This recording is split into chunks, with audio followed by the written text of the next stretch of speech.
190 million pound case में बुशरा बीबी के बाद बानी PTI ने भी सजा मौतली की दरख्वास्त जल्द मुकर्रर करने की मुतफर्रिक दरख्वास्त इस्लामाबाद हाई कोर्ट में दायर कर दी। मजीद जानेंगे डॉन न्यूज़ के नुमाइंदे ताहिर नसीर से। ताहिर, क्या तफसीलात हैं? जी बिल्कुल, देखिए इस्लामाबाद हाई कोर्ट में 190 मिलियन पाउंड केस में बानी PTI ने भी सजा मौतली दरख्वास्त जल्द मुकर्रर करने के लिए मुतफर्रिक दरख्वास्त दायर कर दी है।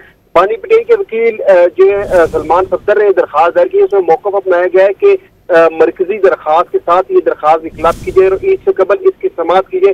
24 मार्च को समाअत के लिए मुकर्रर थी ये दरख्वास्त। ताहम वकील जो है वो सुप्रीम कोर्ट में मसरूफ होने की बायस समाअत ईद के बाद तक के लिए मुलतवी की गई है। दरख्वास्त में सदा की गई है कि दरख्वास्त जो है ये मुतफर्रिक दरख्वास्त मरकजी अपील के साथ फिलअप करके इससे कबल ही समाअत के लिए मुकर्रर की जाए। दरख्वास्त में वफाक और चेयरमैन नैब को फरीक बनाया गया है। जी बहुत शुक्रिया ताहिर नसीर इन तफसीलात के लिए।